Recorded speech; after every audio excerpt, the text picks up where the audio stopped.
In the Mood for Love and Eternal Sunshine of the Spotless Mind are both romances which have in common that they are both breaking the classic genre conventions in order to give a more realistic portrayal of love and relationships.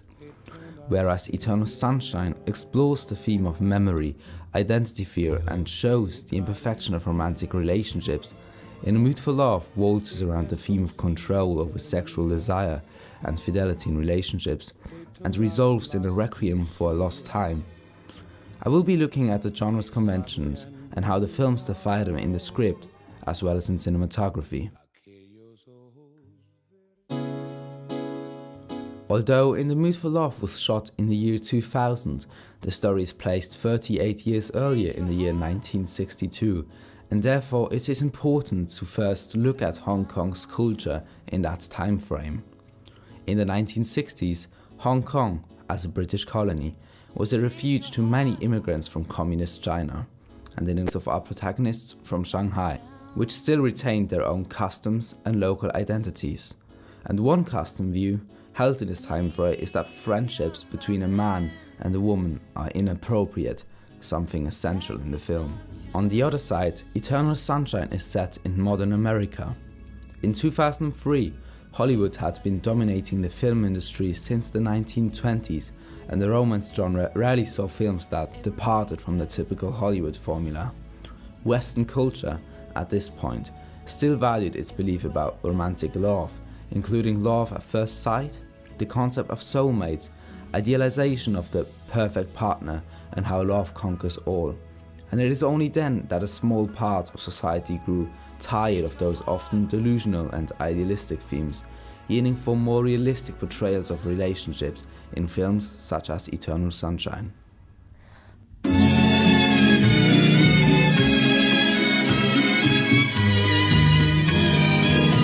Genre conventions.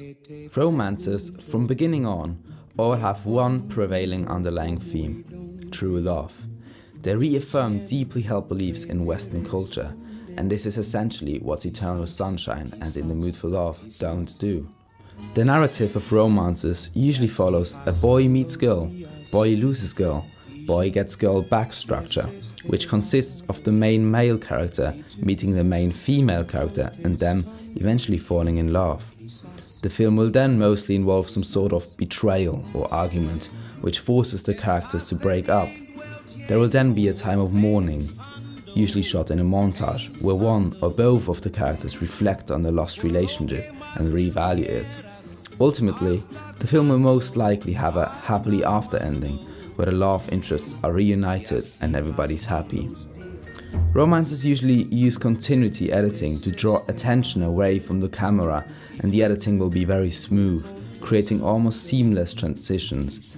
Generally, the tone of the genre is very happy, and to intensify this, the lighting is mostly natural and very bright. Eternal Sunshine bends this convention as the story mostly follows the memories of the protagonist, Joel, which is why the order of scenes is not chronological. This supports the underlying theme of the film, as its ultimate intention is to show the importance of remembering the past. The film begins in the middle, and only about 30 minutes in, we are shown the real beginning of the story, which the characters don't remember. By doing this, it deliberately gives up continuity editing and instead focuses on how the characters perceive the happenings rather than following the narrative logic. And so, the editing at the start is smooth and slow pacing reflects the happenings, but as the characters come closer to the truth, the editing becomes more and more drastic. Especially in the scenes during Joel's memory erasure, we delve into the surrealism of Joel's mind.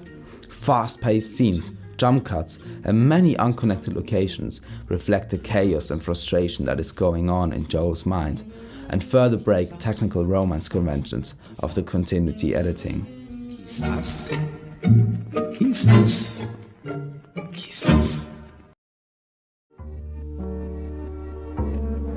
Wong Kar-wai's In the Mood for Love at first appears to follow the romantic structure, but actually doesn't, as the characters never really allow their relationship to develop due to their cultural background. The continually slow pacing reflects this absence of romantic progress, as it never really seems to speed up, but which the viewer almost feels like he's kept waiting for the moment where they finally set free their mood for love.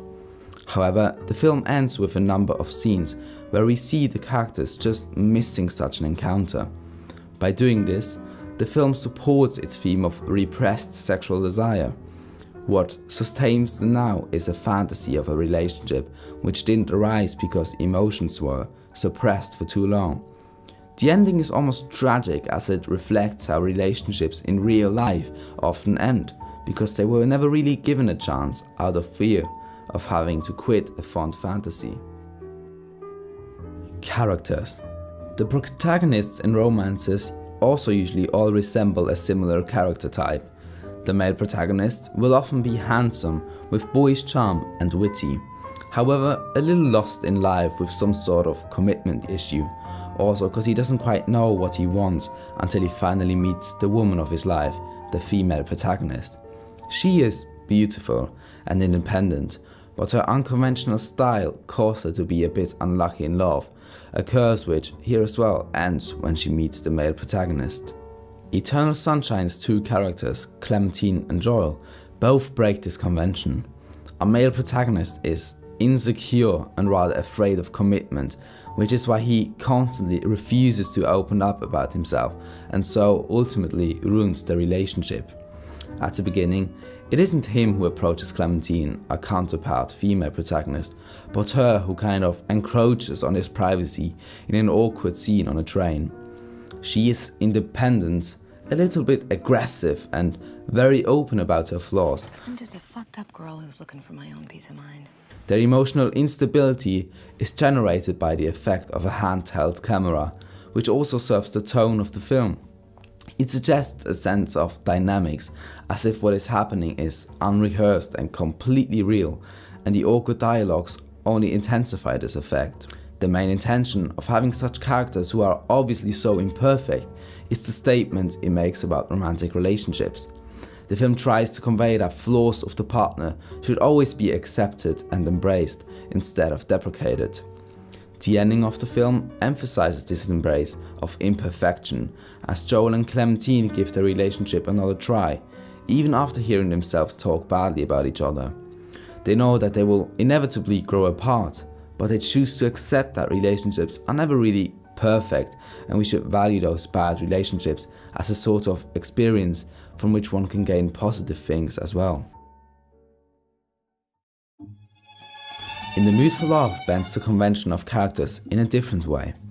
The characters are both rather melancholic and isolated, as the spouses are not only cheating on them, but also often leave them alone in the city of Hong Kong. The cinematography reflects this isolation, as we often have long, static shots where we see the characters alone and cut off from action. As soon as their paths intersect with each other, they suppress their obvious love for each other and decide to continue living their previous life. Thus, they always stay isolated against the same few backgrounds by making them return to the same locations and again, conveying how strict and self-contained they keep living their lives. This is mostly because Chinese culture, and specifically their community, doesn't allow a relationship between men and women, causing them to be under constant threat of gossip.